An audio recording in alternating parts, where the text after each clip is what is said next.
Tout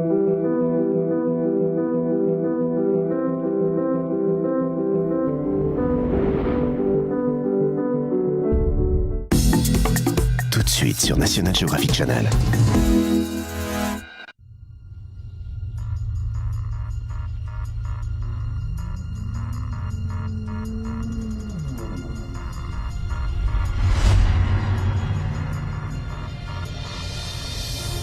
La Terre.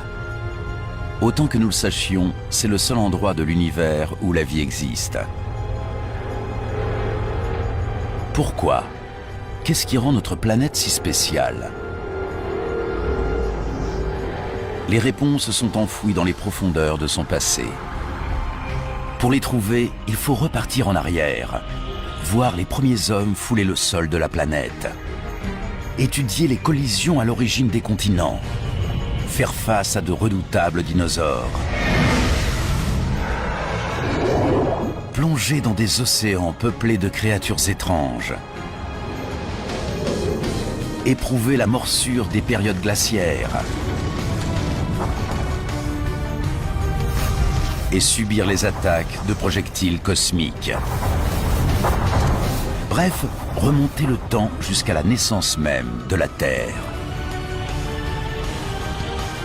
Ainsi, nous pourrons retracer son histoire extraordinaire et découvrir comment nous les hommes en sommes venus à exister.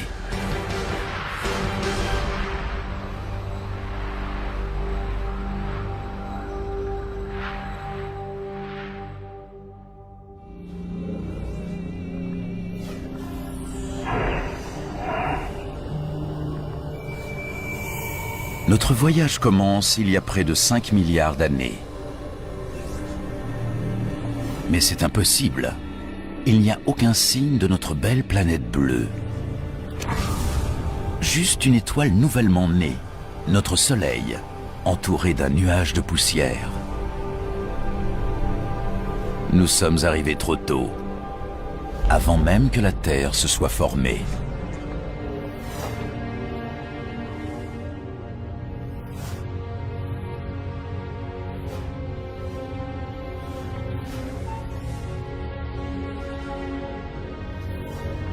En accélérant le temps, on peut voir l'attraction agglomérer la poussière en de petits rochers.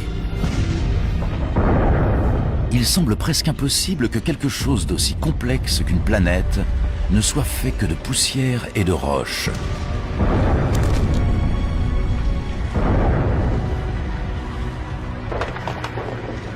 Sur des millions d'années, ces blocs se sont amalgamés pour former la Terre, simple planète parmi au moins une centaine d'autres, gravitant autour du Soleil.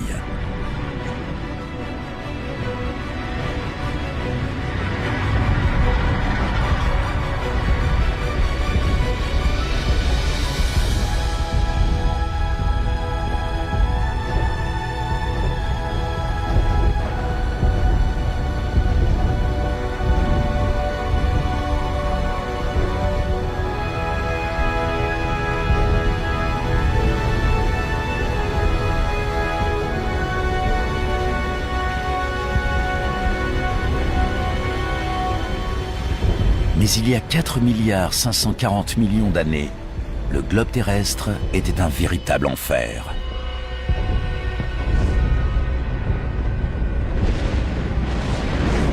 La température dépasse alors les 1200 degrés. Il n'y a pas d'air, juste du dioxyde de carbone, de l'azote et de la vapeur d'eau. Tout est si chaud, si toxique, que si nous approchions plus près, nous mourrions en quelques secondes.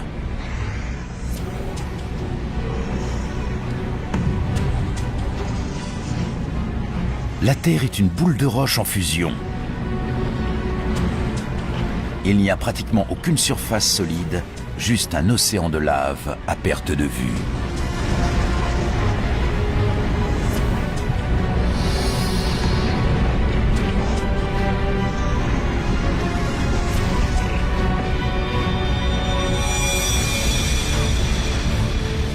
Une jeune planète appelée Theia se dirige droit sur nous.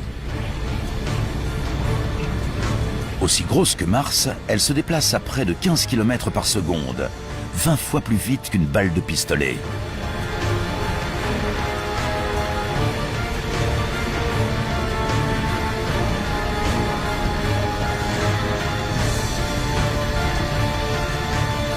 L'attraction qu'elle exerce déforme la surface de la Terre.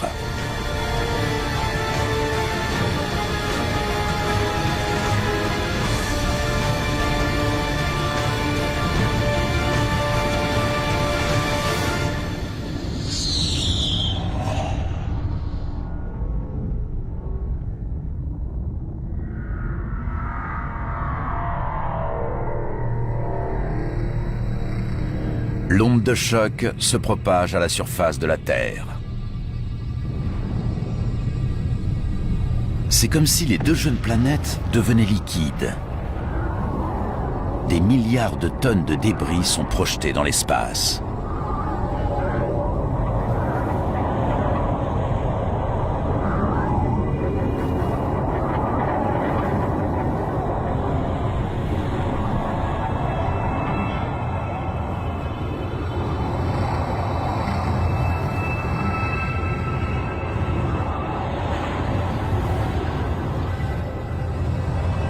En à peine 1000 ans, l'attraction transforme les débris en un anneau de poussière et de roches brûlantes entourant la Terre.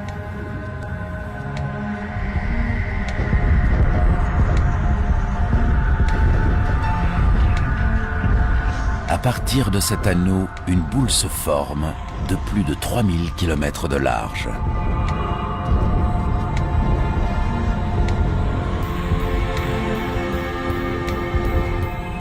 Nous assistons à la naissance de notre Lune.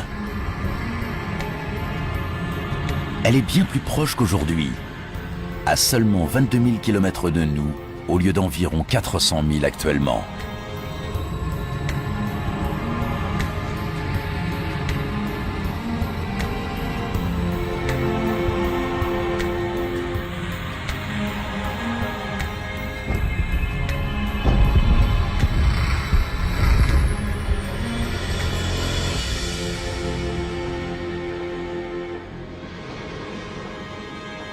Le soleil se lève sur une Terre en train de refroidir.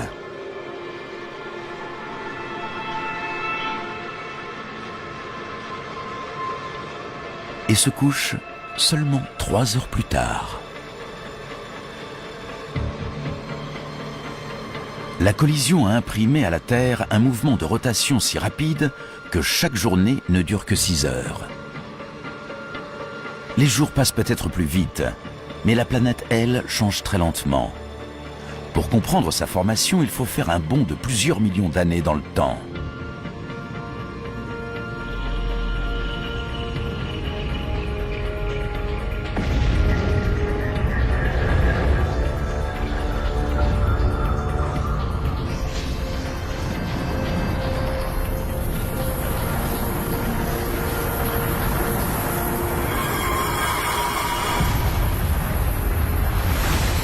Une pluie de météorites.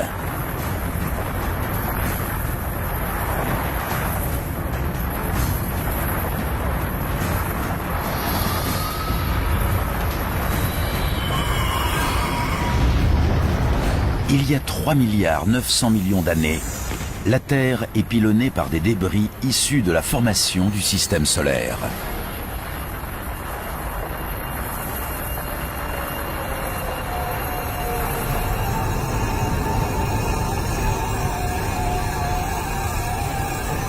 Ces étranges cristaux à l'intérieur des météorites ressemblent à des grains de sel.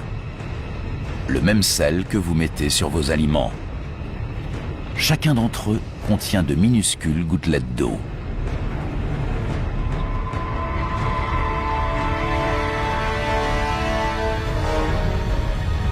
Ces projectiles pourraient en fait contenir l'ingrédient essentiel pour l'apparition de la vie sur Terre.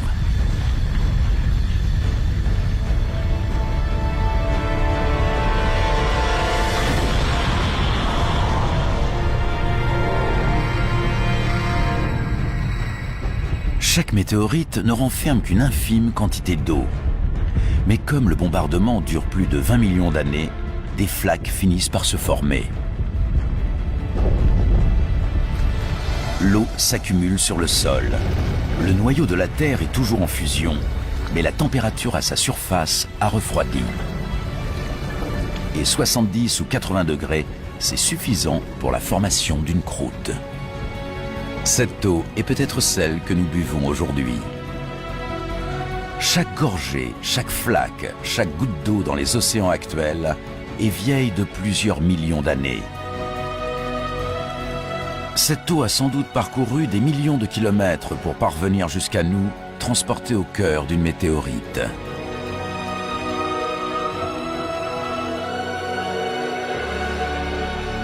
La Terre présente désormais une apparence plus familière, mais c'est toujours un endroit dangereux.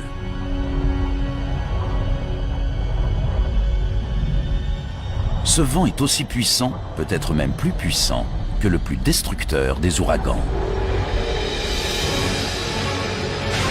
C'est un gigantesque orage provoqué par la rotation rapide de la planète. La Lune est si proche que son attraction est irrésistible. Elle crée d'immenses marées qui balaient la surface de la Terre.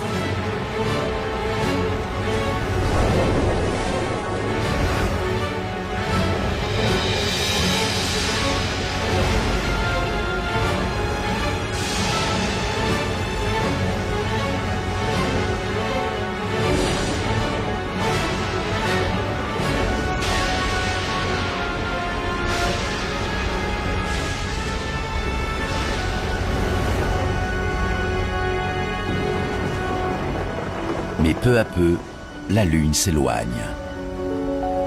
Les vagues se calment et la rotation de la Terre ralentit.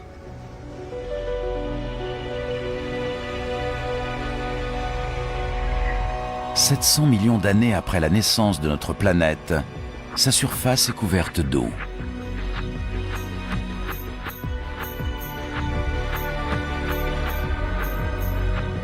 Mais pas seulement d'eau. Il y a autre chose. De minuscules îlots qu'on pourrait croire surgis de nulle part.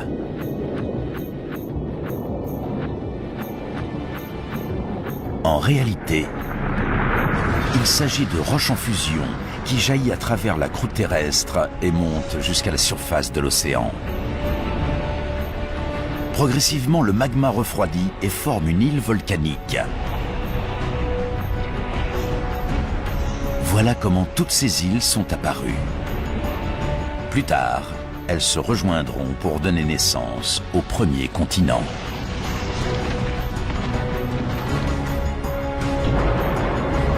Notre jeune planète possède de l'eau et des terres émergées. Elle commence à ressembler à celle que nous connaissons aujourd'hui. Mais l'atmosphère est toxique et la chaleur est terrible.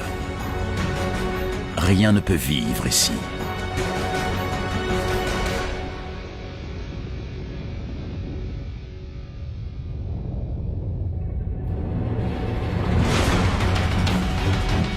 Des météorites. Elles s'abattent sur la Terre depuis sa formation. Mais il y a 3,8 milliards d'années, le bombardement est entré dans une nouvelle phase plus violente. Quelque chose a perturbé l'orbite de ces météorites. Elles ont déjà apporté l'eau sur Terre, mais elles renferment également autre chose.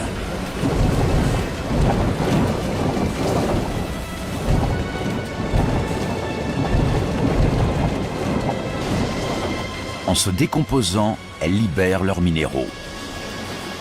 Du carbone et des protéines primitives, les aminoacides, tombent ainsi au fond de l'océan.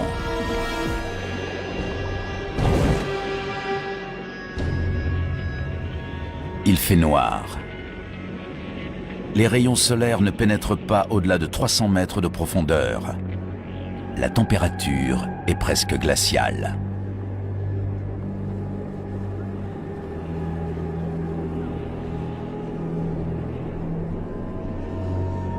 Ce doit être un mirage.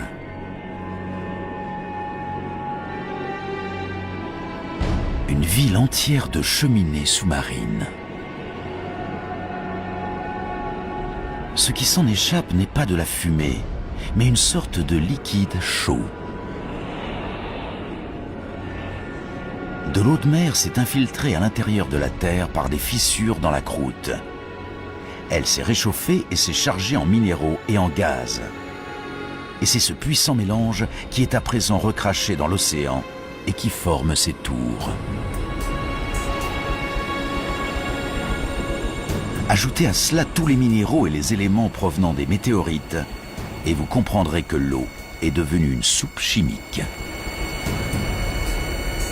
Il est impossible de savoir quand ou comment, mais toutes ces substances se sont combinées pour créer la vie. L'eau est maintenant pleine d'organismes microscopiques.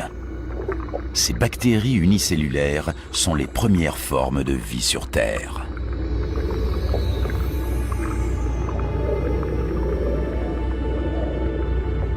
C'est un tournant dans la formation de notre planète.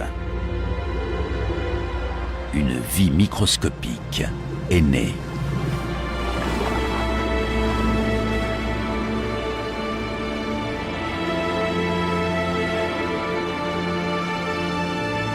Ensuite, pendant des centaines de millions d'années, rien ne change.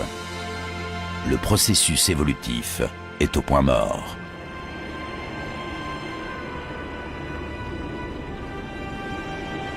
Les seuls organismes vivants sont des bactéries unicellulaires. Pour trouver une forme de vie plus complexe, il faut accélérer le temps pour arriver il y a 3,5 milliards d'années dans un océan peu profond.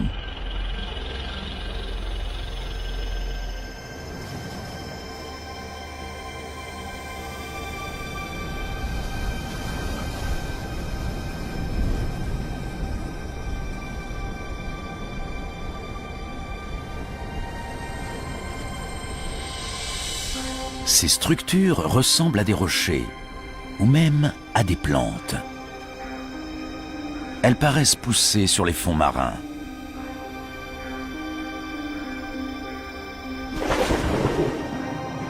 Chacune d'elles est une montagne de bactéries vivantes, une colonie qu'on appelle un stromatolite.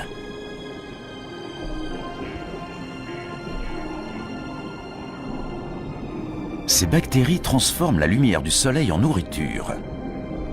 Ce processus, appelé photosynthèse, exploite l'énergie lumineuse pour transformer le dioxyde de carbone et l'eau en glucose, une forme de sucre simple comme celui que nous mettons dans notre café.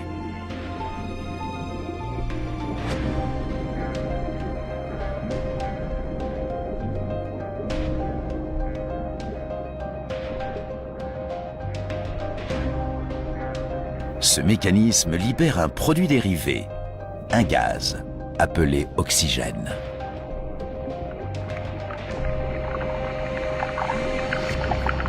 Lentement, les stromatolites remplissent les océans d'oxygène.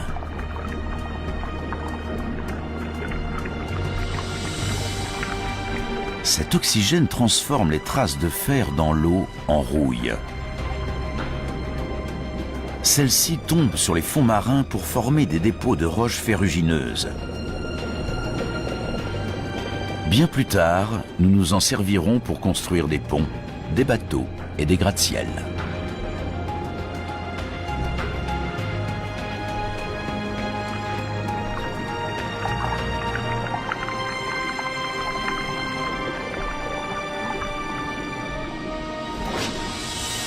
Au-dessus de l'eau, l'oxygène modifie profondément l'atmosphère. Les stromatolites sont en train de produire l'élément le plus important pour la vie sur Terre. Sans eux, pratiquement aucun être vivant n'existerait. Aujourd'hui, lorsque nous respirons, c'est grâce à ces colonies de bactéries.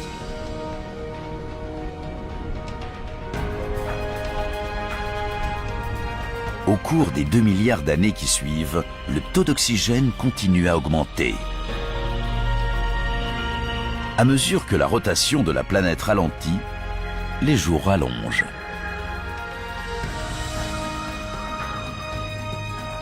Ils durent à présent au moins 16 heures.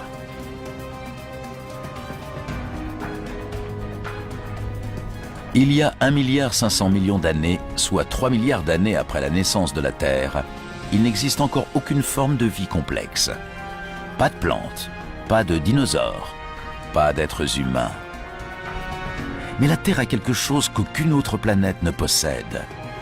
Une force qui a le pouvoir de tout changer.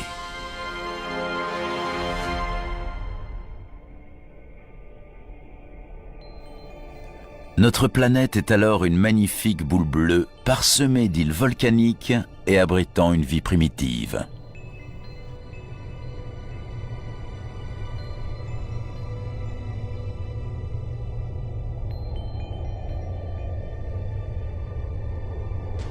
Au fil de millions d'années, la disposition de ces îles se modifie. Sous l'océan, la croûte terrestre s'est cassée en gigantesques plaques. Plus en profondeur, le noyau est à l'œuvre. Il est plus chaud que la surface du Soleil, si chaud que cela produit des mouvements dans la roche située sous la croûte. Ces mouvements font se déplacer les plaques autour du globe, entraînant avec elles les océans et les îles. Des millions d'années s'écoulent. À cette vitesse, notre planète paraît active, changeante, vivante. Sur 400 millions d'années, un nouveau supercontinent prend forme, la Rodinia.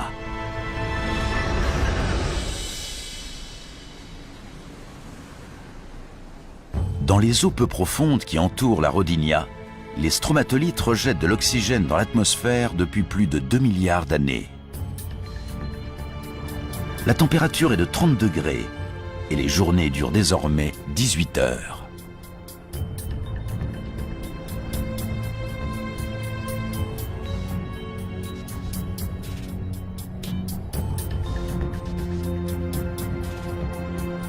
Mais ceci ressemble plus à Mars qu'à notre Terre actuelle. Pour trouver la vie, il faut continuer à avancer dans le temps.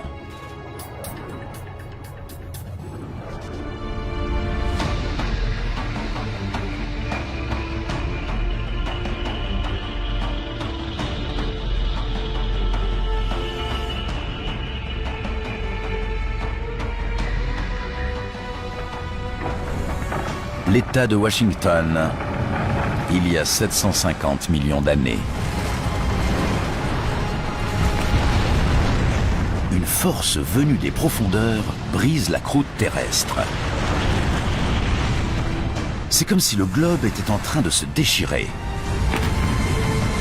Une seule force est assez puissante pour avoir un tel effet, la chaleur. Elle s'échappe du noyau en fusion, étirant et affaiblissant la croûte. Centimètre par centimètre, année après année, l'immense supercontinent se sépare en deux.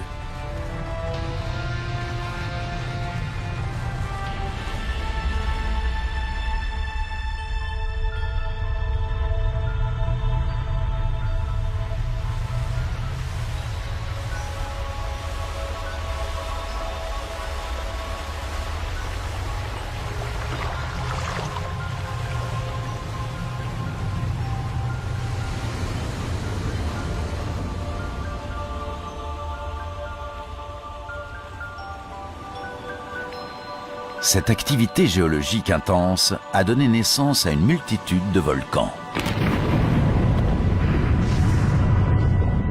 Ils crachent du dioxyde de carbone dans l'atmosphère. Il y a de la fumée et du gaz partout.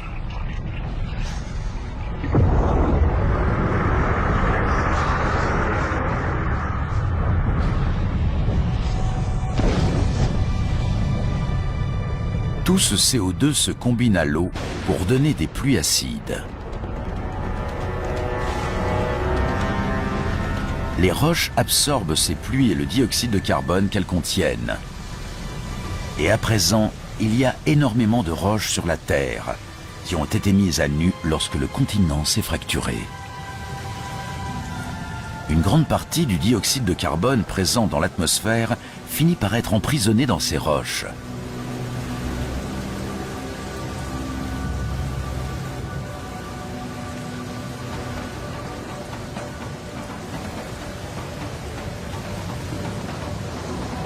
Il n'y a plus assez de CO2 dans l'atmosphère pour piéger la chaleur du Soleil à la surface de la Terre. En quelques milliers d'années seulement, la température chute à moins 50 degrés.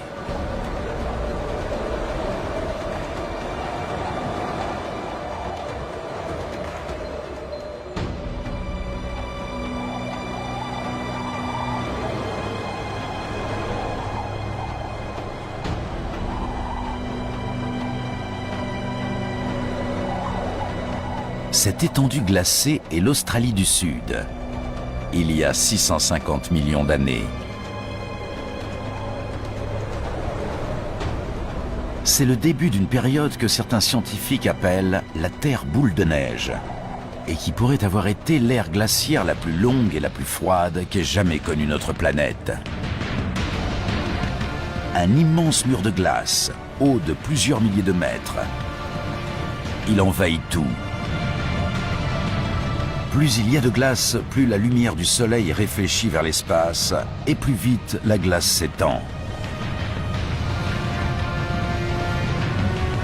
Et il y a un autre mur de glace, aussi haut que le premier. Tous deux sont partis des pôles et avancent en direction l'un de l'autre pour se rejoindre à l'équateur.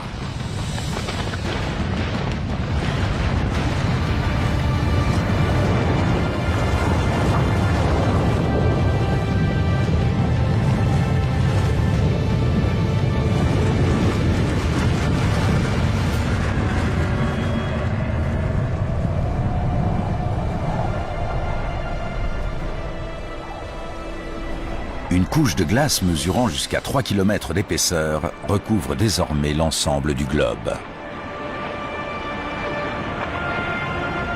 À l'origine, une boule de feu, la Terre est devenue une boule de glace.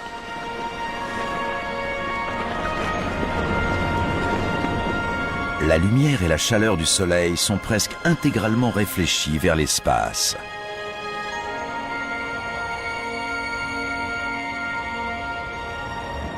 Mais cela ne peut pas durer. Quelque chose doit libérer la Terre de son carcan glacé. Et à ce moment-là, qui sait si la vie aura survécu? Le globe a beau être gelé en surface, son noyau est toujours plus chaud que la surface du Soleil.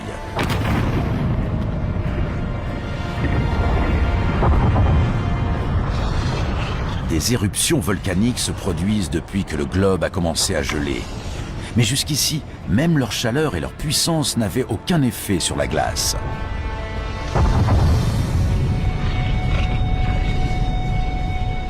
Les volcans crachent des milliards de tonnes de dioxyde de carbone. Avant la grande glaciation, les roches terrestres en absorbaient la majeure partie. Mais maintenant qu'elles sont ensevelies sous la glace, le gaz est libre de se répandre. L'atmosphère en est saturée.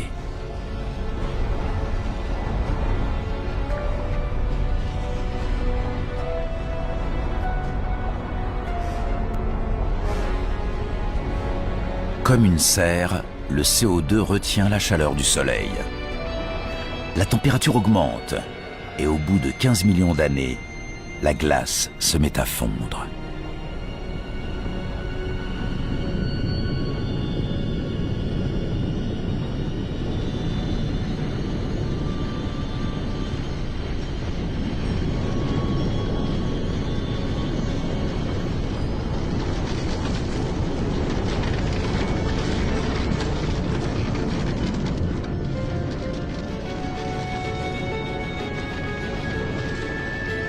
On pense que durant cette longue glaciation, le poids de la glace avait fait s'affaisser la croûte. Avec la fonte, celle-ci se redresse. Cela la fragilise et favorise l'apparition de nombreux volcans.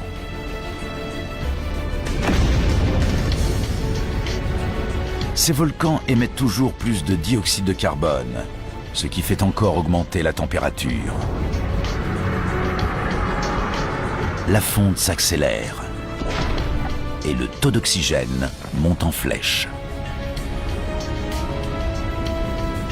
Par une série de réactions chimiques, la glace a produit de l'oxygène. Quand la planète était gelée, les rayons solaires ultraviolets ont réagi avec les molécules d'eau de la glace pour former un composé chimique, le peroxyde d'hydrogène. Plus connu sous le nom d'eau oxygénée, c'est le produit qu'on utilise pour décolorer les cheveux. Maintenant que la glace fond, le peroxyde d'hydrogène se décompose et libère d'immenses quantités d'oxygène.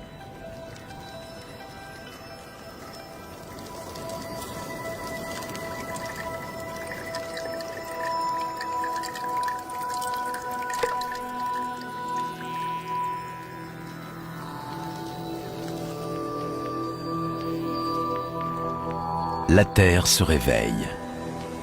Elle est devenue très différente.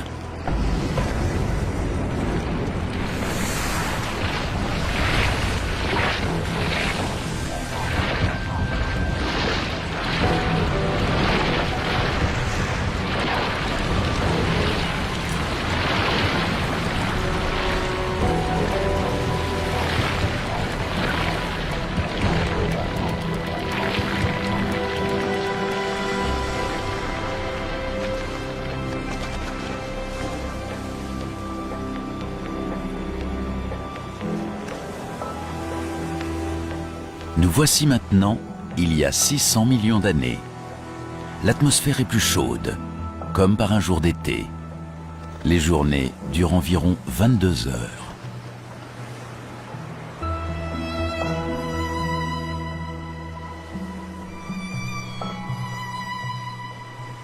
Avec toute cette eau, les conditions sont idéales pour la vie.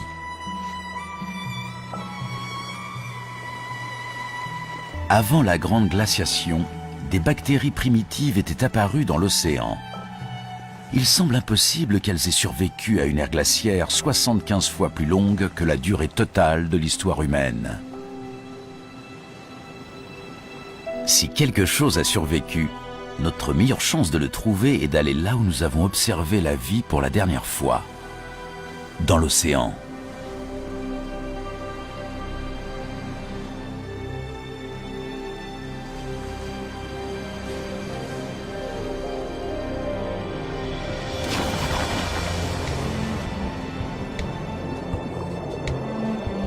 Nous sommes il y a 540 millions d'années.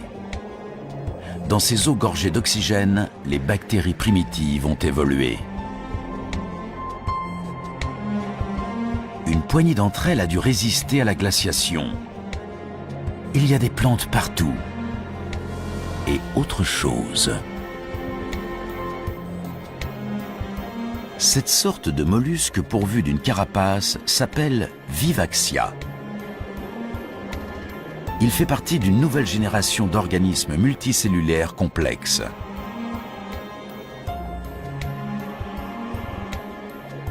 La Terre entre dans l'une des périodes les plus fécondes de son histoire, l'explosion cambrienne.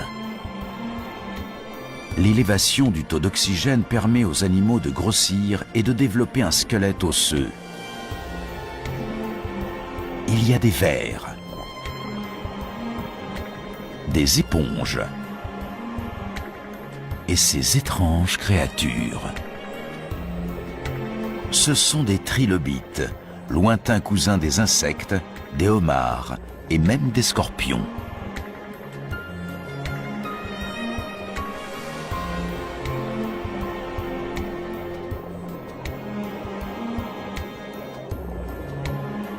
L'océan abrite une vie marine foisonnante, allant de bactéries microscopiques à un monstre comme celui-ci.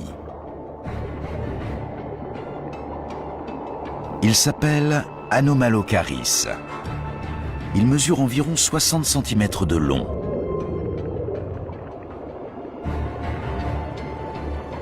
Observez ses gros yeux, ses dents comme des rasoirs et ses membres faits pour saisir.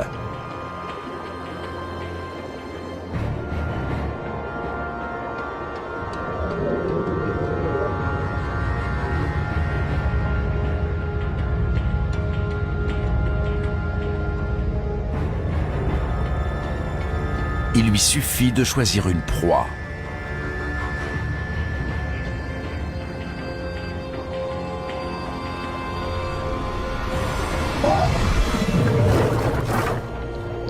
Incapable de se retourner, le trilobite expose son abdomen vulnérable.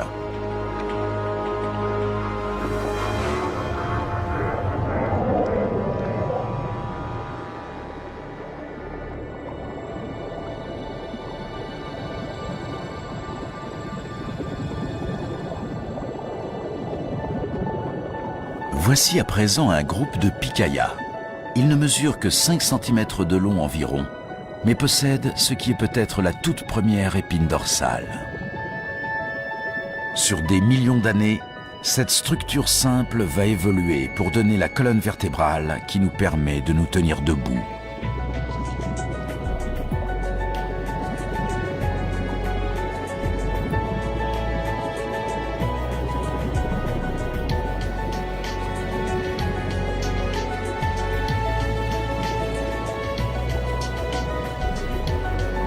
Nous avons plongé dans l'océan, nous attendant à le trouver dévasté.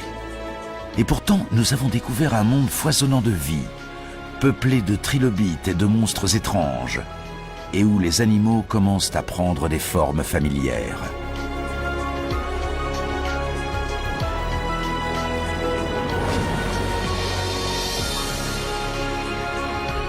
Dans l'eau, il existe déjà des dizaines de milliers d'espèces végétales et animales.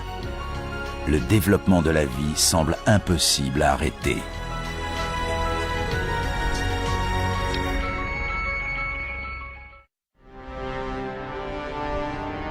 Mais qu'en est-il de la terre ferme? Nous sommes il y a 450 millions d'années et les plaques ont de nouveau bougé. Un nouveau continent est apparu, le Gondwana. Il fait environ 30 degrés et le taux d'oxygène est proche de celui d'aujourd'hui. Le paysage devrait être couvert de plantes et grouillé d'animaux. Mais il n'y a pas grand-chose ici, à part quelques algues.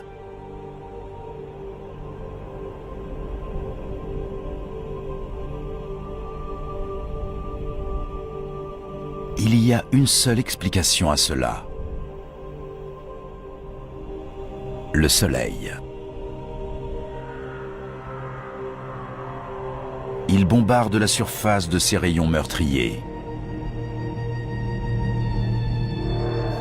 La vie complexe que nous avons observée dans l'océan n'a aucune chance de se développer à la surface. Mais à 50 km d'altitude, là où les rayons pénètrent dans l'atmosphère, il se passe quelque chose d'étrange. Au contact du rayonnement solaire, l'oxygène se transforme en un autre gaz, l'ozone. Ce gaz forme une couche autour de notre planète qui absorbe les rayons meurtriers du Soleil.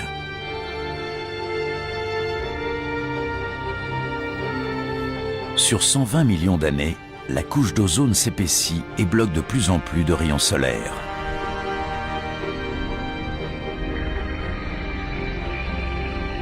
Sans elle, la vie à la surface de la Terre serait tout simplement impossible.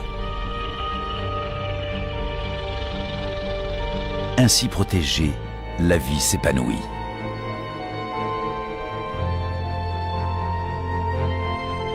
Ces petites étendues de mousse sont les premières plantes terrestres. Elles émettent encore plus d'oxygène, dont le taux grimpe en flèche.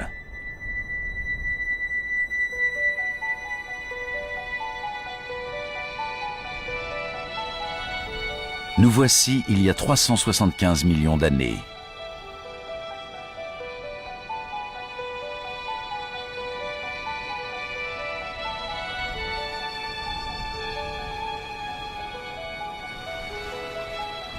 Il y a quelque chose là-bas, dans l'eau.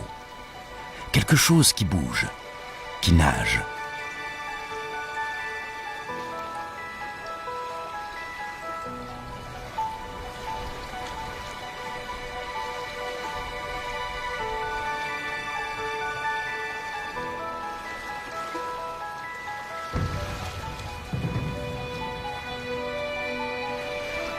C'est un curieux poisson appelé Tiktaalik.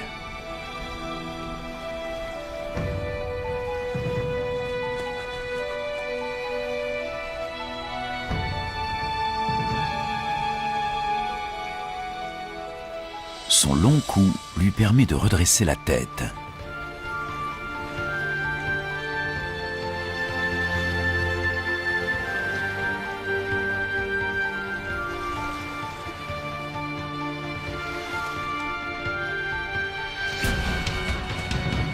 Il utilise ses nageoires comme des pattes.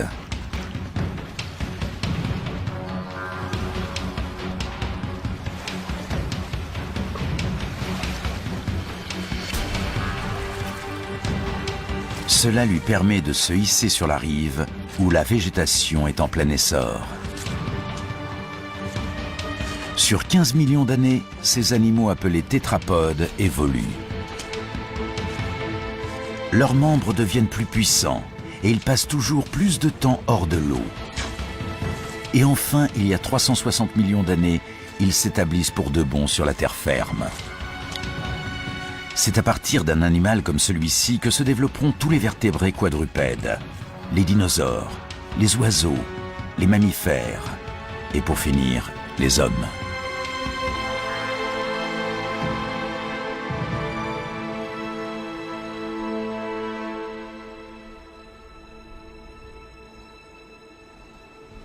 Partout, les mousses et les fougères abondent, certaines mesurant au moins 30 mètres de haut. Voici une graine portée par le vent.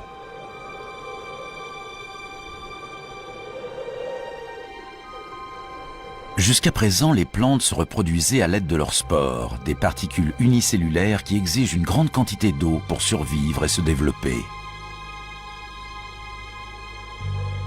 Mais cette graine se trouve à des kilomètres de l'eau.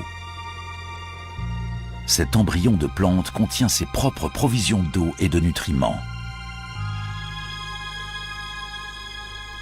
Contrairement à une spore, elle peut survivre en absence d'eau pendant des mois et même des années.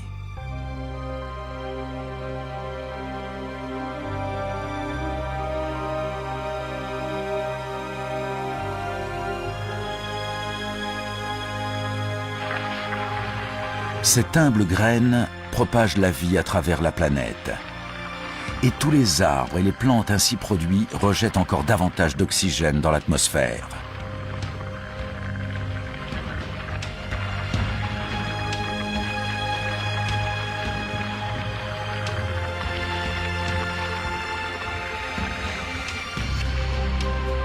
Nous pourrions respirer sur cette terre.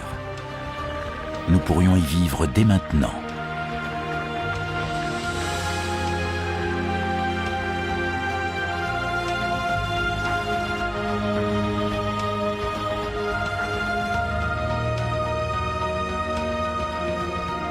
Nous avons fait un long chemin pour passer d'une boule de poussière et de roches en fusion à une planète bleue et verte regorgeant de vie.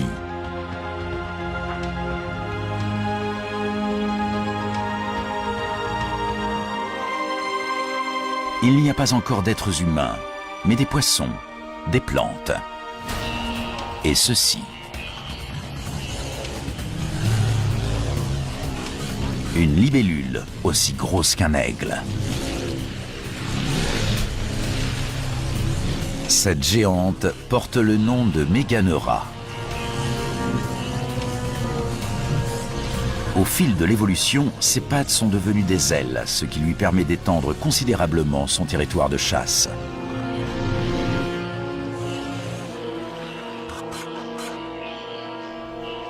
On trouve ici des mille-pattes, des araignées, toutes sortes d'insectes. Ces animaux appelés arthropodes ont été parmi les premiers à s'être aventurés sur la terre ferme. Cela fait déjà des centaines de millions d'années qu'ils sont là. Ils ressemblent beaucoup aux insectes actuels. À une grosse différence près. Comme Méganeura, ils sont énormes.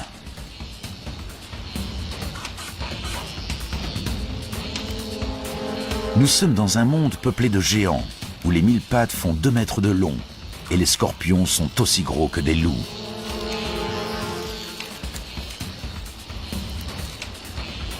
La forte teneur en oxygène permet à leur système respiratoire d'être plus efficace, ce qui libère de la place pour que leur corps grossisse.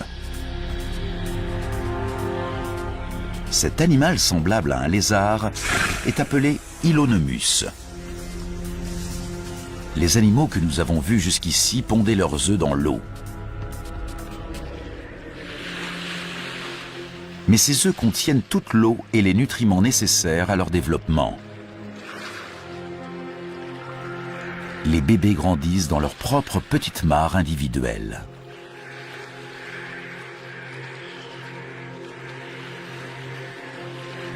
L'œuf constitue un progrès majeur dans le processus évolutif.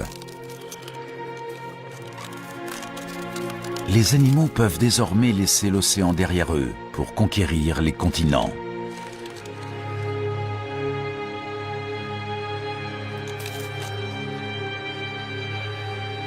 Ce bébé Hylonomus sera le fer de lance de cette avancée.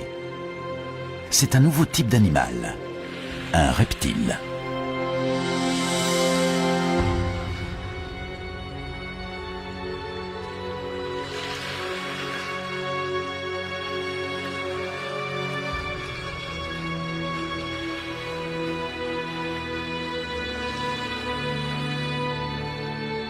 Là où il y a la vie, il y a aussi la mort. Il y a tellement de matière végétale morte qu'elle s'accumule et se décompose en couches denses et spongieuses. Sur des centaines de millions d'années, des roches vont venir la couvrir. Sous l'effet de la chaleur du noyau terrestre et de la pression des roches, les végétaux morts se transformeront en charbon. Chaque morceau de charbon que nous brûlons aujourd'hui pour notre chauffage et notre électricité provient de plantes mortes il y a 300 millions d'années.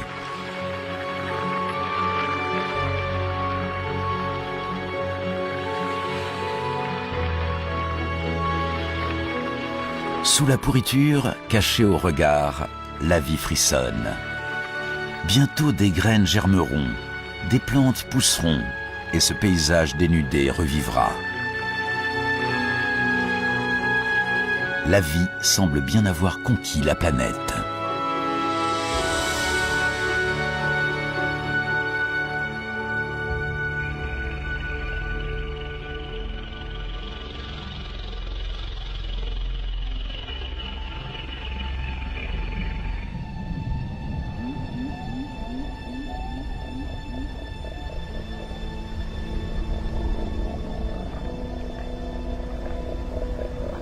Des animaux paissent dans les plaines sibériennes. Ce ne sont pas des dinosaures, car ceux-ci n'apparaîtront pas avant 20 millions d'années. Mais ils sont immenses. L'évolution a fait un énorme bond en avant. Les petits lézards que nous avons vus précédemment sont à présent des reptiles géants.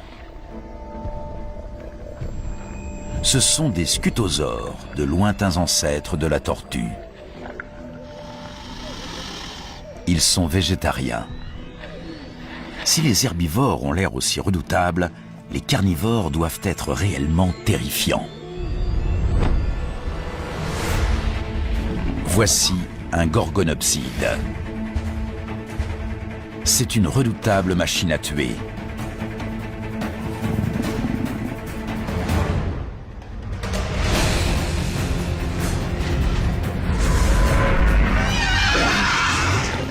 Ses longues dents acérées ont blessé le scutosaure.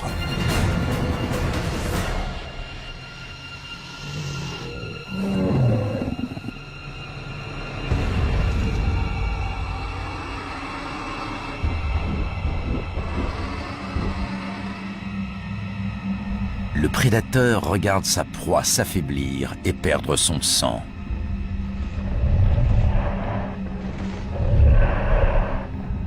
Puis, il s'avance.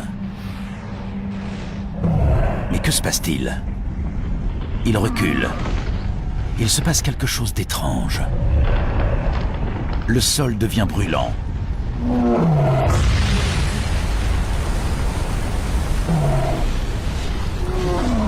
Une pression énorme semble s'exercer sous la surface.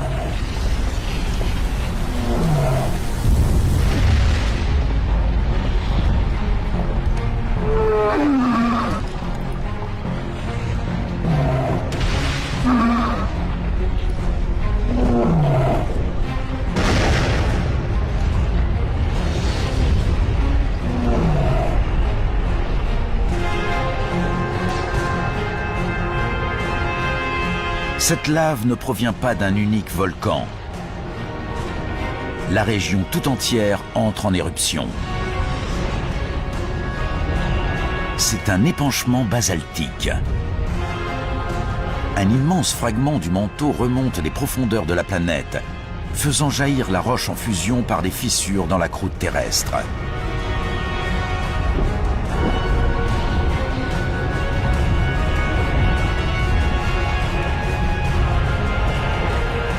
Le paradis autrefois luxuriant n'est plus qu'un enfer dévasté.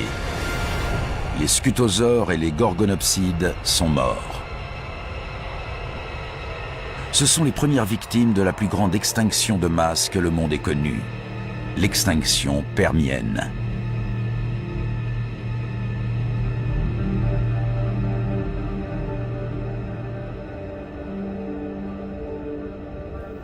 À l'autre bout du Gondwana, c'est comme si rien n'était arrivé.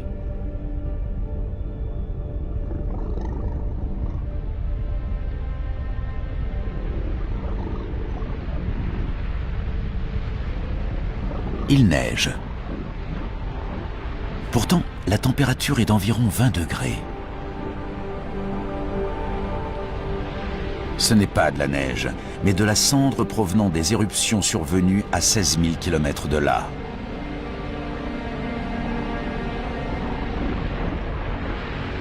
La cendre brûle, asphyxie et tue les animaux sur l'ensemble du globe.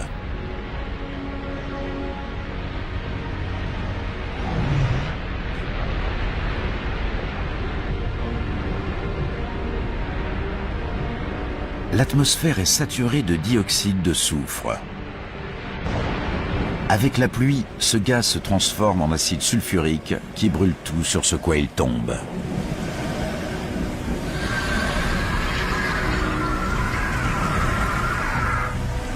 Apparemment localisée au départ, la catastrophe est devenue planétaire. Les éruptions sibériennes font augmenter le taux de dioxyde de carbone.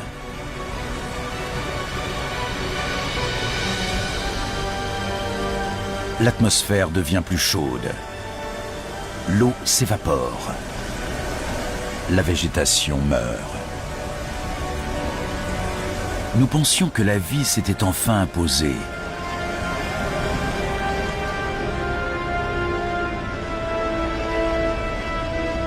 Apparemment, nous avions tort.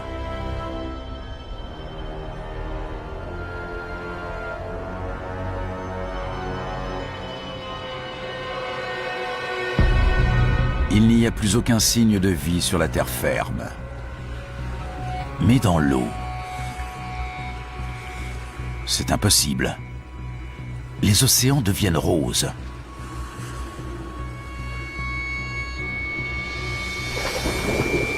Et les plantes, les trilobites, les prédateurs, tout a disparu. Tout, sauf ces algues roses. La hausse de la température atmosphérique a dû réchauffer les océans et les priver d'oxygène. Dans ces eaux stagnantes, seules les algues peuvent survivre. Les éruptions sibériennes sont en train de transformer toute la planète. Rien, pas même l'océan le plus profond, n'est à l'abri.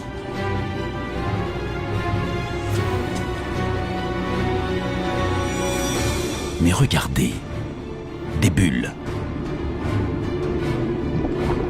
Ce n'est pas de l'oxygène, c'est du méthane qui s'échappe d'immenses poches de gaz situées sous les fonds marins. Le méthane est un gaz à effet de serre, au moins 20 fois plus nocif que le dioxyde de carbone. Jusqu'à présent, il se trouvait à l'état de glace, mais avec le réchauffement des océans, il commence à fondre.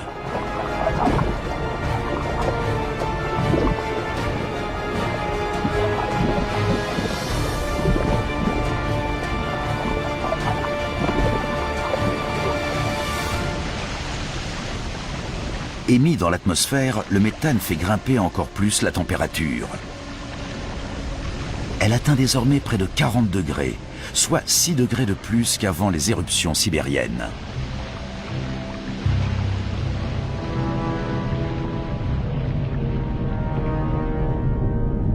Même les animaux qui avaient survécu jusqu'ici sont condamnés.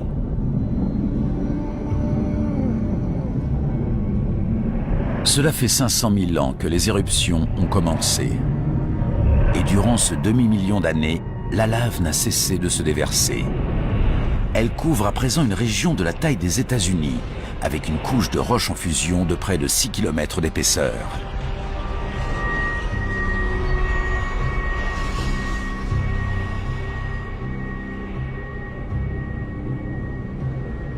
« 95% des êtres vivants ont été décimés. Quelques animaux ont survécu en se terrant sous la terre et en mangeant ce qu'ils trouvaient.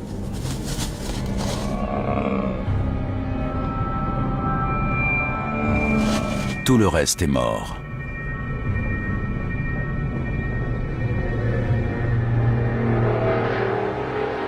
Il y a 250 millions d'années, nous voici de retour au point de départ sur une planète sans vie, ou presque.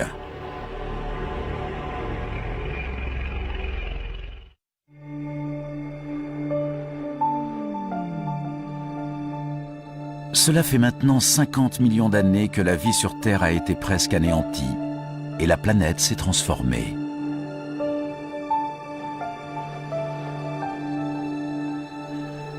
Nous sommes il y a 200 millions d'années. Il n'existe plus qu'un supercontinent, la Pangée, qui s'étend d'un pôle à l'autre.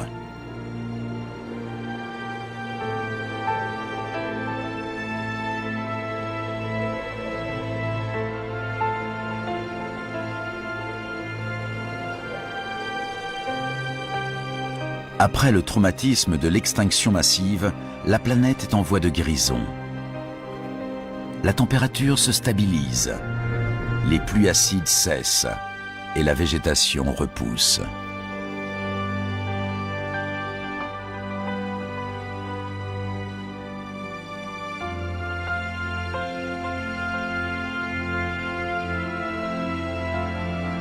Après la disparition de 95% des êtres vivants, la voie est libre pour l'apparition d'une nouvelle espèce.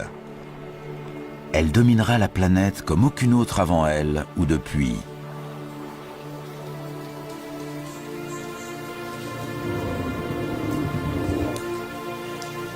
Les dinosaures. Ceux-ci sont des ammosaures. Comme tous les dinosaures, ils descendent de la poignée de reptiles qui ont survécu à l'extinction permienne. Mesurant 4,50 m de haut, ils sont lents et vulnérables.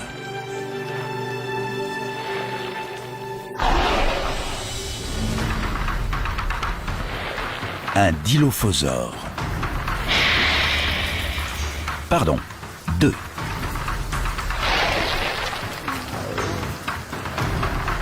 Ils sont petits et agiles.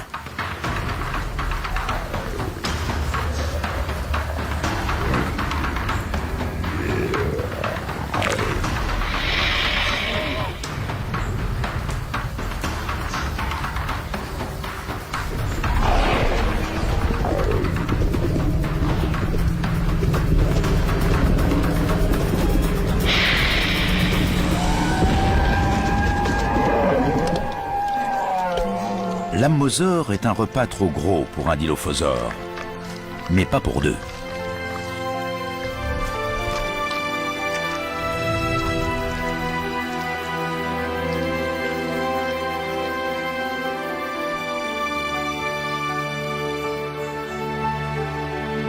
Les dinosaures ont repeuplé la Terre, mais aucune espèce ne peut dompter cette planète agitée et imprévisible.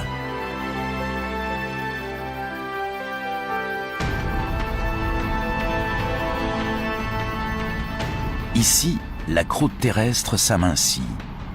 Elle laisse passer de la lave. Elle est secouée par des séismes, comme étirée par une force invisible. Et la même chose se produit tout au long de ce qui deviendra la côte est de l'Amérique du Nord.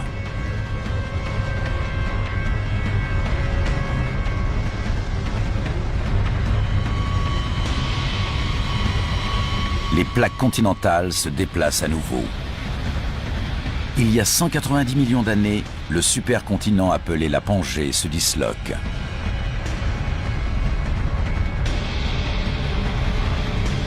Un immense bout de terre s'est détaché. Le gouffre ainsi créé se remplit d'un nouvel océan appelé la Thétis, au-dessus de ce qui sera un jour le Moyen-Orient.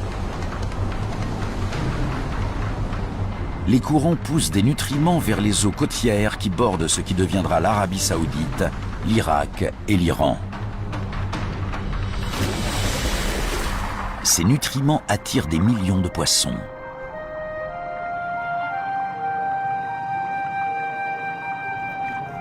Mais tout ce qui est vivant finit un jour par mourir. Le plancton et les poissons morts tapissent les fonds marins.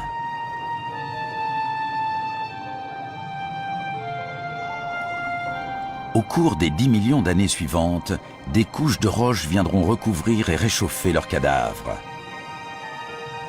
Avec le temps, ceux-ci se transformeront en pétrole.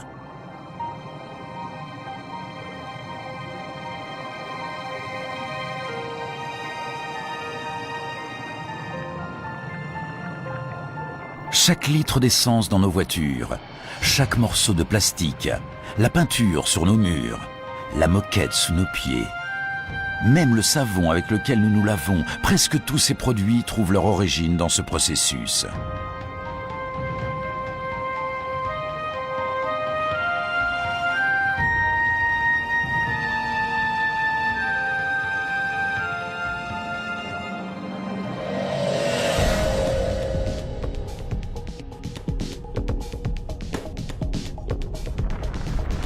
Il y a 180 millions d'années, plus à l'ouest, la plaque nord-américaine continue à s'éloigner de la plaque eurasiatique.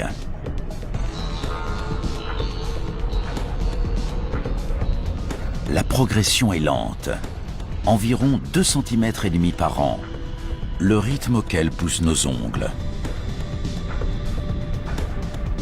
Mais en accélérant le temps, nous voyons apparaître un nouvel océan et de nouveaux continents. Montréal s'éloigne de Marrakech et New York de l'Afrique de l'Ouest. Le monde est en train de prendre son visage actuel. L'abîme entre les deux continents se remplit pour créer un vaste océan, l'Atlantique.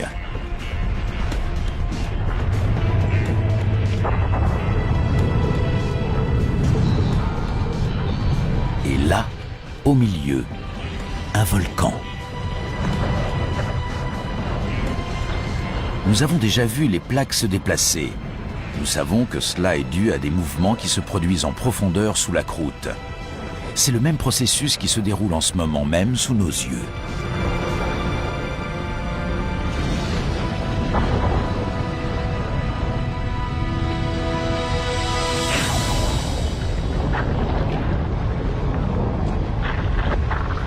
Tout le plancher océanique a été déchiré en deux et repoussé vers le haut sous la forme d'une chaîne de montagnes et de volcans. Une chaîne qui devient plus haute que l'Himalaya et plus longue que les montagnes rocheuses. L'eau est chaude. De la lave remonte des entrailles de la Terre.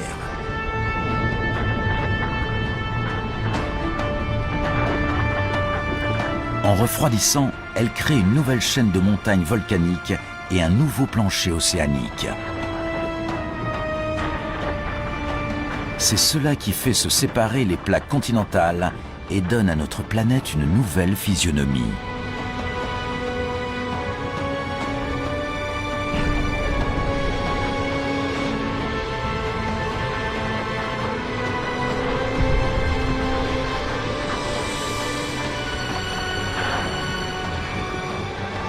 Cette activité géologique fait de la Terre un lieu sans cesse changeant, créatif, unique. Et chaque fois que la planète se réinvente, les espèces qui y vivent doivent s'adapter et évoluer.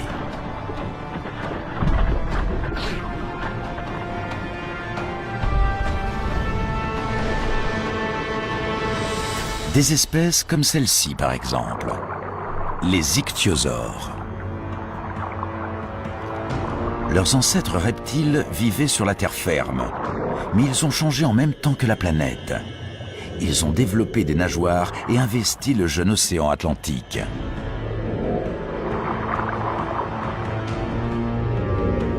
Ce spécimen fait 6 mètres de long et se déplace à environ 40 km/h.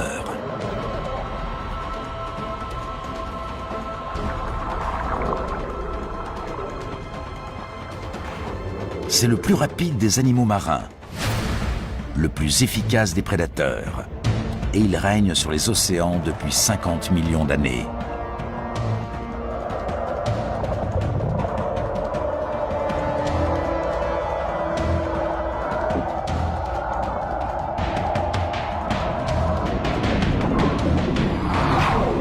Mais il doit désormais compter avec un rival.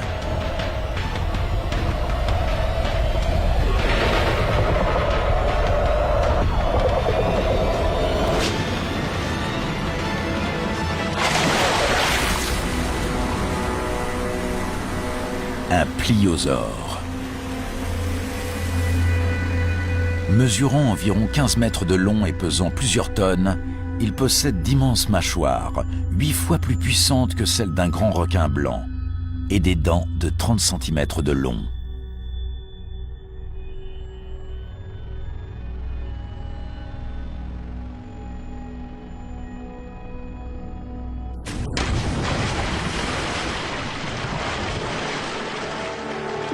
La terre et les animaux qui y vivent sont devenus méconnaissables.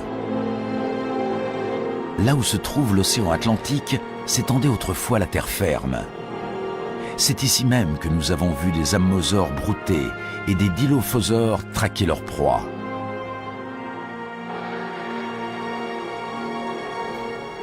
Le monde des dinosaures est peut-être différent, mais ces animaux continuent de dominer la Terre. Ils semblent invincibles.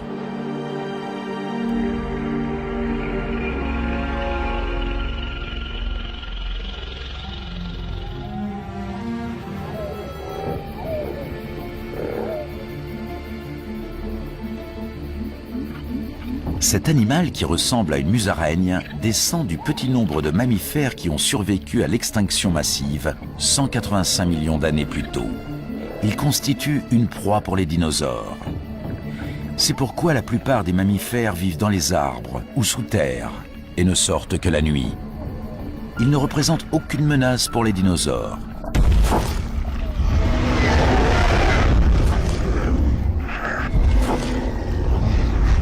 Rien ne peut remettre en question la domination de cette espèce.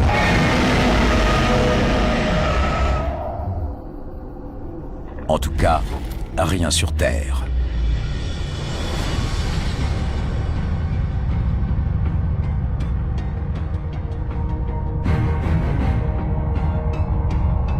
Un gigantesque morceau de roche.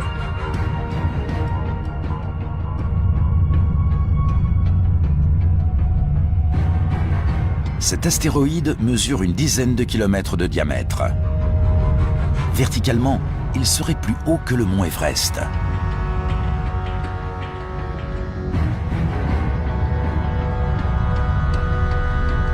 Il file à plus de 70 000 km/h, droit vers la Terre.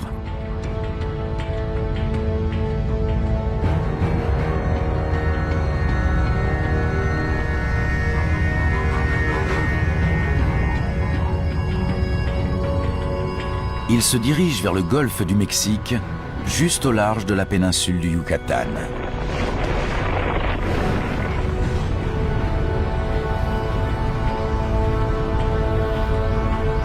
Sa vitesse est telle qu'en clignant des yeux, on pourrait rater l'impact, à moins de ralentir le temps. En une fraction de seconde, le monde va changer à jamais.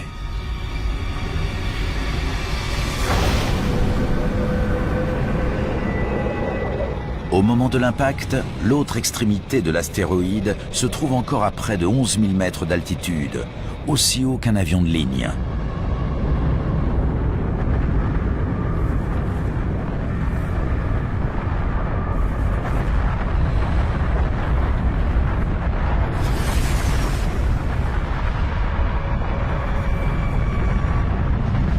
Le choc est si violent qu'il détruit tout.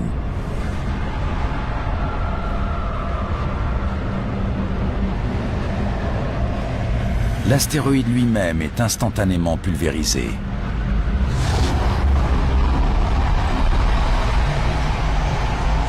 L'impact dégage autant d'énergie que plusieurs millions de bombes atomiques.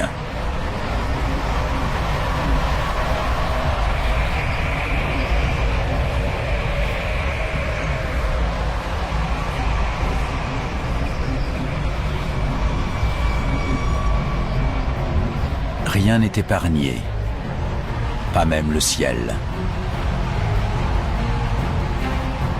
Certains de ces blocs sont aussi gros que des pâtés de maison.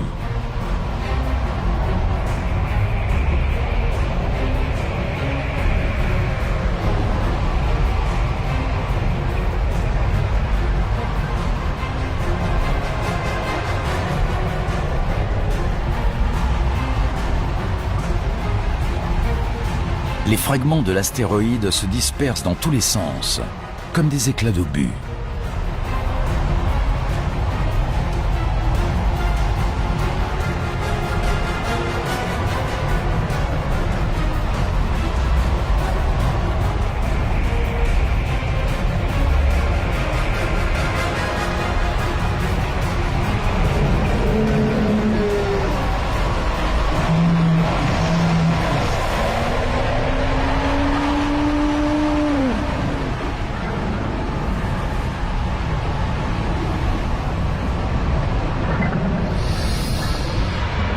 Quelques minutes après la collision, à des milliers de kilomètres du point d'impact, la Terre est bombardée de toutes parts.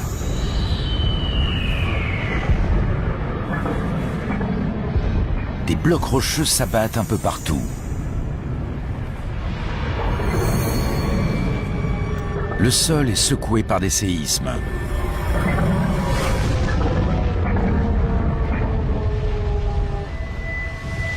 Des tsunamis ravagent les côtes.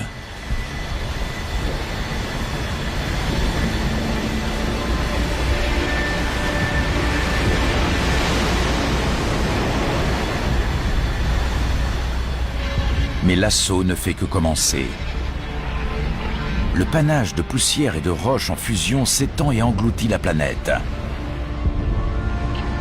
Le ciel semble prendre feu.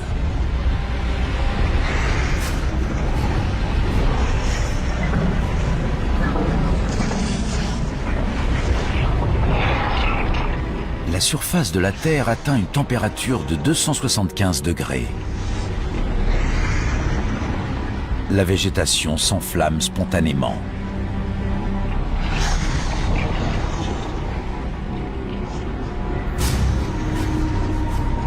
Des mois après l'impact, la fumée et la cendre bloquent toujours les rayons du soleil. Privée de lumière, la végétation meurt, et avec elle les animaux qui s'en nourrissaient.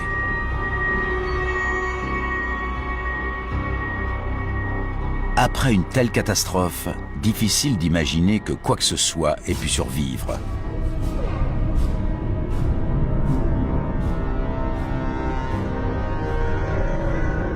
Il y a 65 millions d'années, la chute d'un astéroïde signe la fin des dinosaures.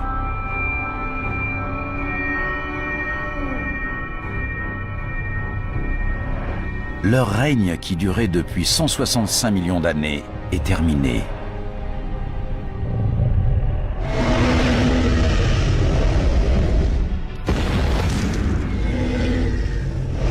Mais leur disparition est une aubaine pour une autre espèce. Les mammifères. Vivant sous terre, ils ont échappé à la chaleur et aux incendies. Comme ils sont omnivores, ils s'épanouissent tandis que des espèces au régime alimentaire plus restrictif s'éteignent.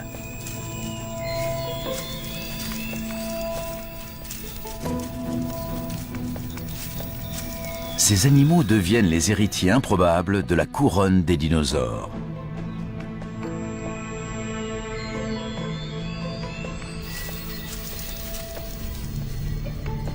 Une histoire s'achève, une autre commence. Maintenant que les dinosaures ont disparu, nos ancêtres pourraient avoir leur chance.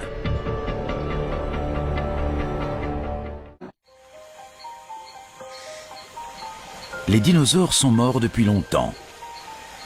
La planète est paisible.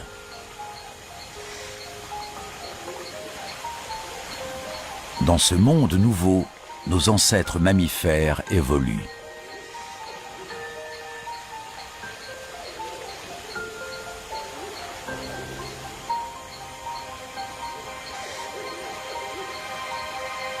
Nous sommes il y a 47 millions d'années. Ce lac, qui recouvre ce qui sera un jour l'Allemagne, doit être l'endroit idéal pour les observer.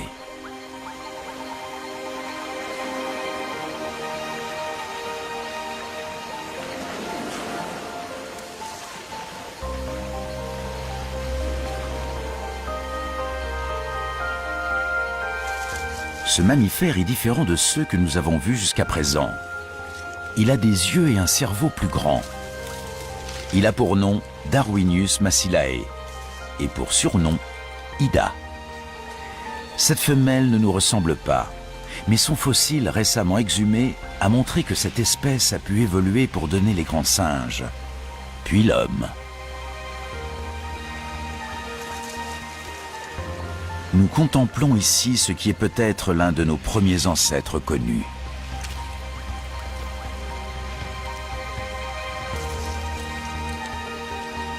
Ce lac se trouve sur un cratère volcanique qui émet des gaz nocifs.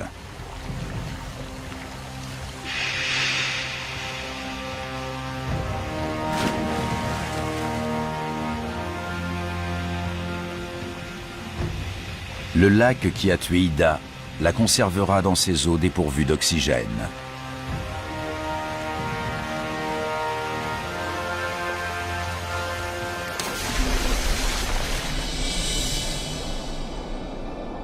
Un jour, quand l'eau aura disparu et qu'Ida se sera fossilisée, nous la découvrirons et nous reconnaîtrons dans ce primate primitif ce qui est peut-être le tout début de notre propre histoire, celle de la vie humaine.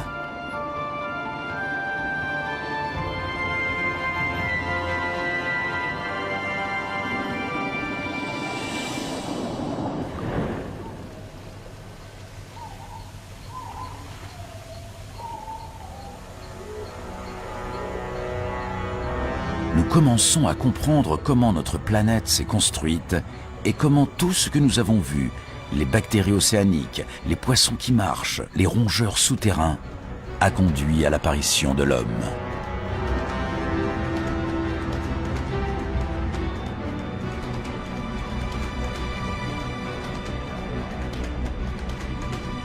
Il y a 47 millions d'années, l'atmosphère ressemble beaucoup à la nôtre. La température est de 24 degrés et les journées durent juste un peu moins de 24 heures. La Terre est presque identique à celle sur laquelle nous vivons aujourd'hui. Presque.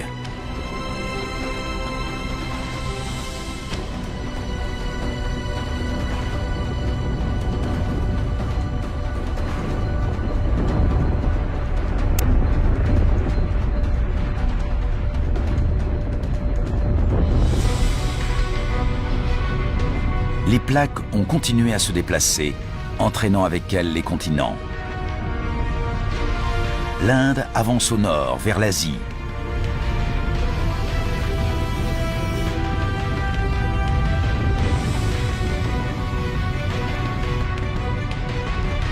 Les deux plaques sont engagées dans un combat titanesque.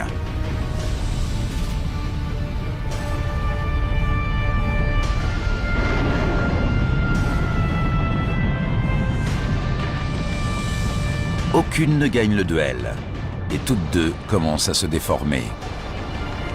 Ce qui était jusque-là le plancher océanique se tord et s'élève sur 2500 km de long.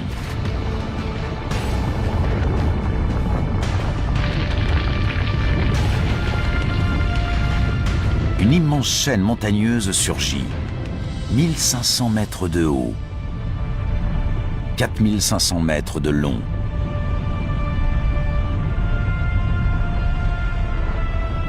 Elle finit par atteindre plus de 8000 mètres de haut.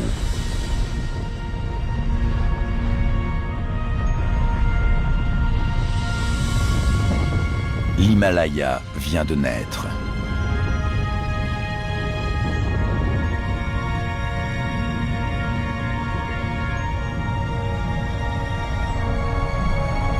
Et voici le sommet le plus haut du monde, le mont Everest.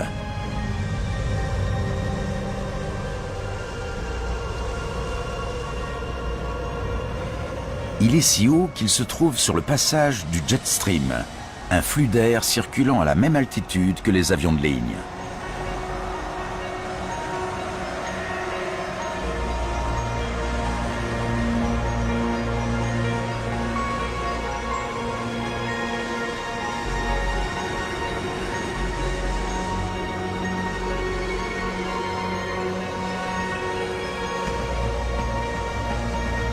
La fonte des neiges de l'Himalaya alimente de puissants fleuves.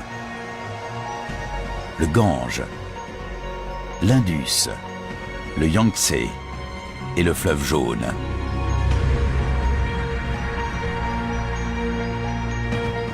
L'Himalaya est comme un gigantesque château d'eau. Un jour, ces fleuves fourniront en eau près de la moitié de la population mondiale.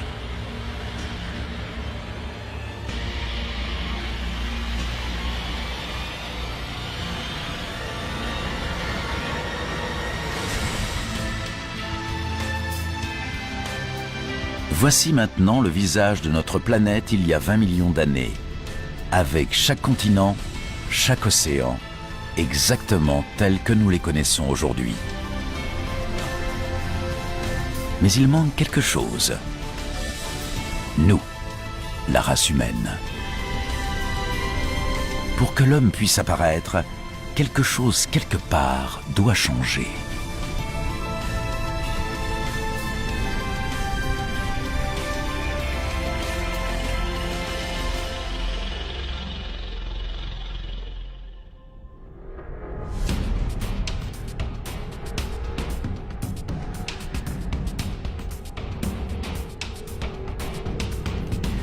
Sur la côte est de l'Afrique, entre les plaques qui forment l'écorce terrestre, un grand fossé est en train de s'ouvrir.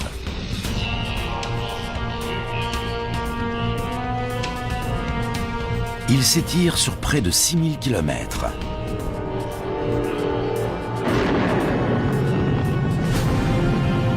Sur ses bords, des montagnes se forment.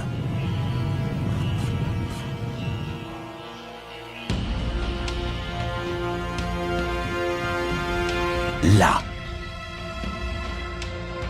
on dirait un singe, pas un homme. Il pourrait rester dans ses arbres à jamais, mais son monde est en train de changer.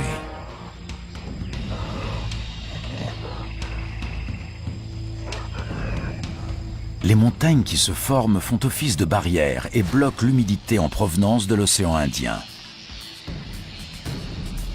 Il fait de plus en plus chaud et sec. La luxuriante forêt pluviale fait place à une savane aride. Ce climat plus chaud détruit l'habitat de ces animaux.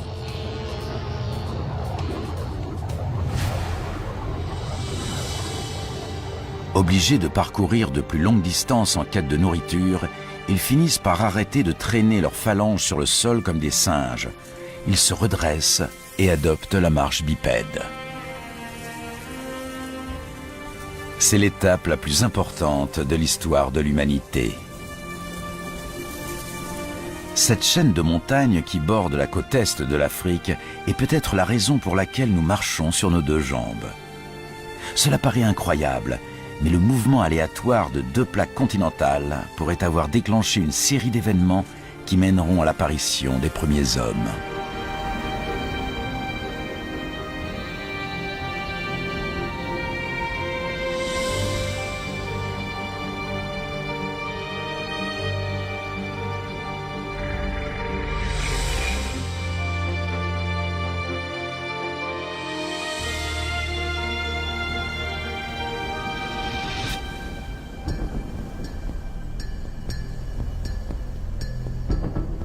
Un homme et un enfant. Cette scène pourrait se passer aujourd'hui, mais nous sommes il y a 1 500 000 ans. Ils appartiennent à une espèce humaine primitive, Homo erectus. Et voici les premières empreintes de pas pareilles aux nôtres. Les civilisations passées et présentes, toutes les générations qui nous ont précédés, les grandes inventions, les idées les plus brillantes, l'histoire humaine dans toute sa complexité et toute sa splendeur, tout commence ici et maintenant.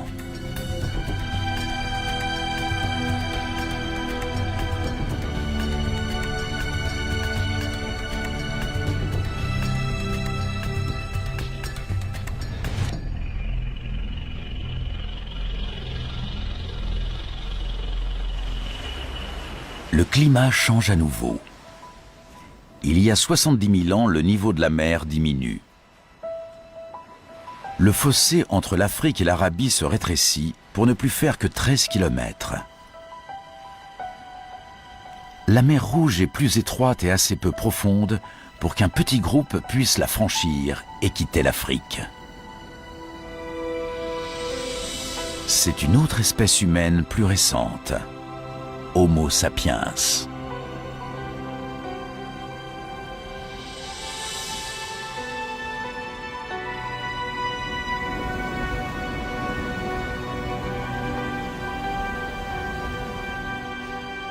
Ils ont réussi à traverser. Les chercheurs pensent que tous les hommes qui peuplent la Terre sont les descendants de ces quelques 200 individus.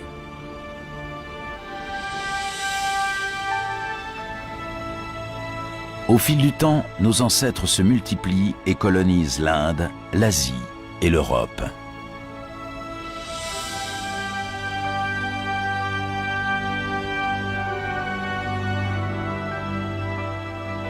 Mais tandis que les hommes progressent vers le nord, un mur de glace géant se déplace vers le sud.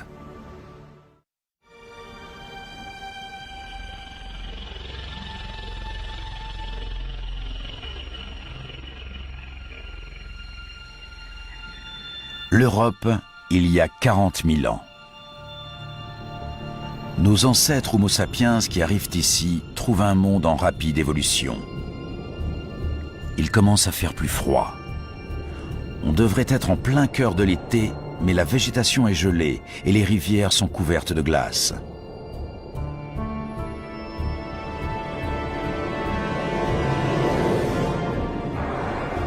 Des changements naturels dans l'orbite de la Terre, dans le taux de CO2 et dans la circulation de l'eau chaude autour de la planète, se conjuguent pour abaisser la température.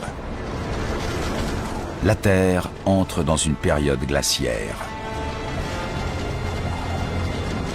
Des glaciers hauts comme des gratte-ciel s'étendent sur l'hémisphère nord, au rythme de 30 cm par jour. Lents et puissants, ils sculptent le paysage à mesure qu'ils avancent, creusant de grandes dépressions.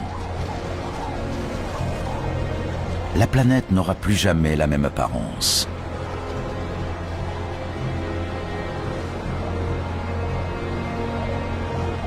Il y a environ 20 000 ans, les glaciers cessent de progresser.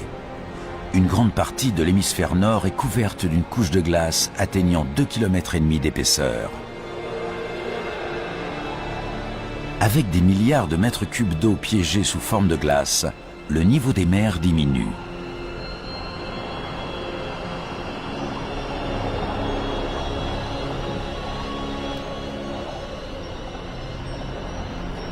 Il y a 20 000 ans, une bande de terre émerge de l'océan entre la Sibérie et l'Alaska.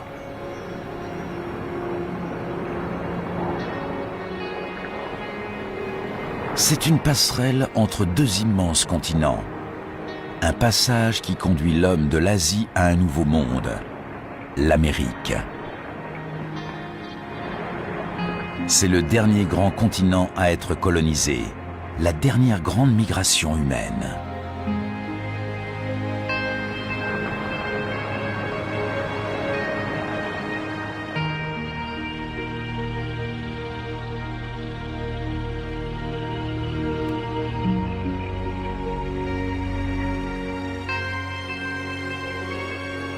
Il y a 14 000 ans, les changements qui ont déclenché la période glaciaire s'inversent. En se retirant, la glace laisse apparaître un hémisphère nord très différent. Les glaciers ont creusé d'immenses dépressions qui se remplissent d'eau pour donner naissance aux grands lacs nord-américains.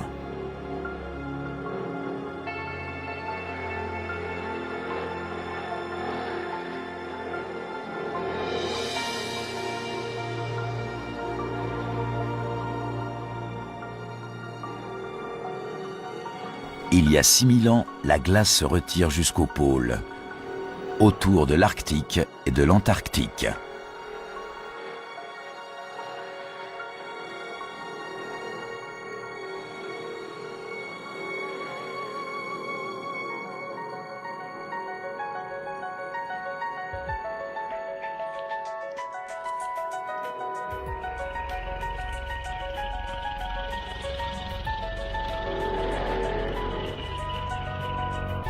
Nous voici arrivés au terme d'un voyage de 4,5 milliards d'années. Nous retrouvons notre monde, notre époque. Pour la première fois, nous pouvons retracer la fabuleuse histoire de notre planète. Nous pouvons comprendre comment et pourquoi tout ce que nous voyons autour de nous existe.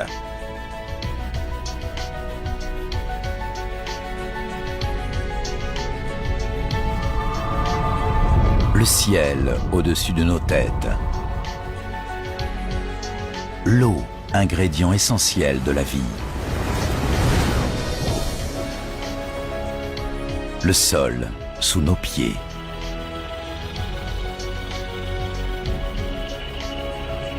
Et enfin, la vie.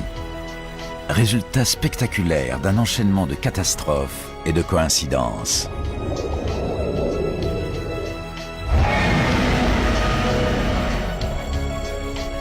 Chaque succès, chaque désastre est un pas sur le chemin qui mène ici, jusqu'à chacun de nous, aujourd'hui.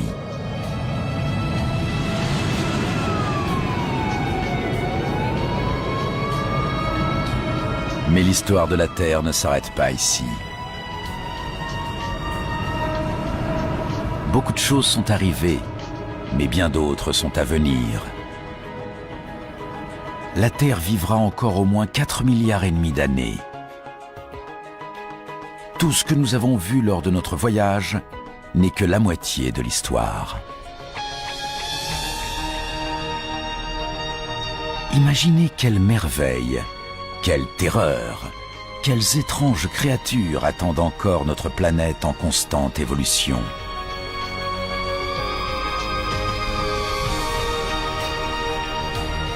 Le prochain chapitre de l'histoire de la Terre reste à écrire.